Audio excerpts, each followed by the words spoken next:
The Emperor's New Clothes. This is a story about an emperor. He loved new clothes, and he had different clothes for every hour of the day. One day, two men visited him. They liked money, but they did not want to work for it. "We can make wonderful cloth," they said. "It's very beautiful cloth, so only clever people can see it." "I like it," the emperor thought. "Make this cloth, then make me some clothes," he said to the men. "Some people won't see them, but they're stupid people." He gave a lot of money to the two men. Every day, the men asked the king for more money. "We're working hard," they said, but they did not make any cloth. The emperor waited and waited. He wanted his new cloth, but he did not want to visit the two men. And he was afraid. "Perhaps I won't see the cloth," he thought.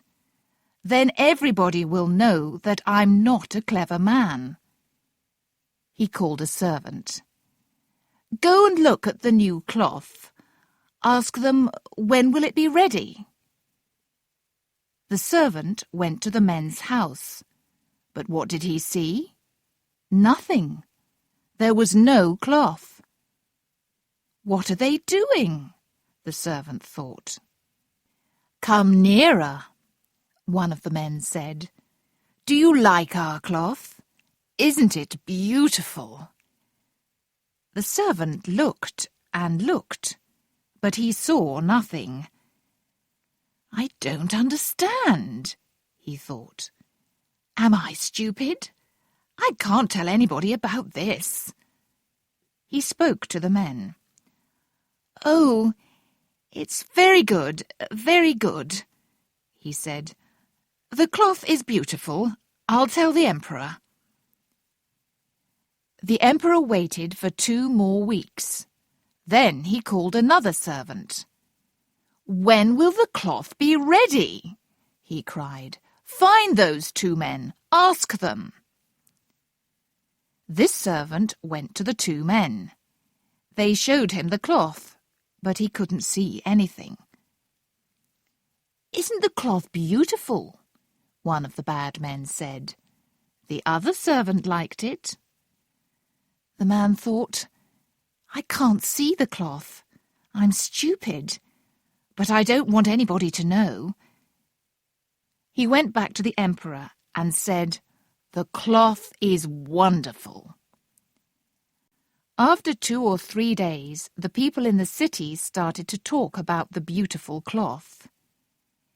"It's very beautiful, but stupid people can't see it," they said. Now the emperor really wanted to see the cloth.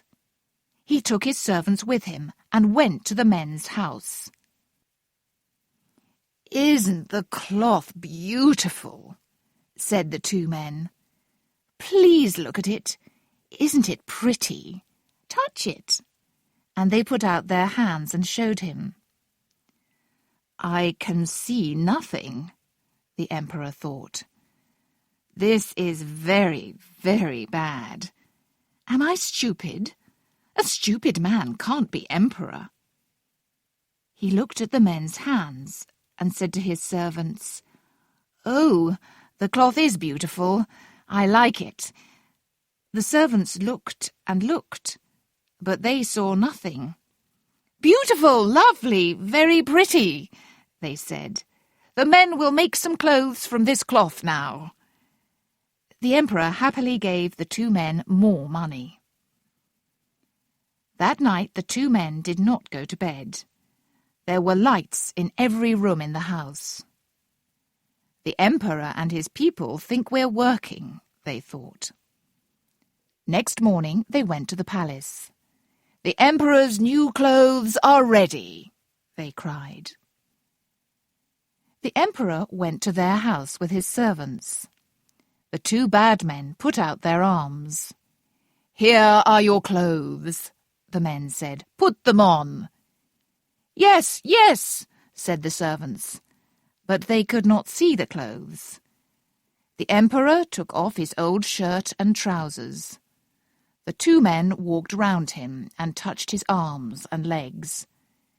"We can't see any clothes," the servants thought, but they said nothing. "You look wonderful in your new clothes," everybody cried. "They are clothes for an emperor." "I am ready now. I will walk through the streets," the emperor said. He looked at his arms and legs. "These new clothes feel very good. They aren't too big or too small." He walked through the streets with his servants and the great men of the country. People stood outside their houses or looked out of the windows. "Oh, our emperor's new clothes are very beautiful," they cried. But they thought, "We can't see any clothes. Are we stupid?" Then a little child spoke. "The emperor has no clothes." "Be quiet," his father said, but it was too late. "The emperor has no clothes," a man near the child repeated to the woman next to him. She told her friend, "The emperor has no clothes." "The emperor has no clothes," the people cried, and they started to laugh. The emperor was angry. "The people are right," he thought. "But I have to walk through the streets." He walked and walked. His servants and great men followed him, but they knew too. The emperor had no clothes.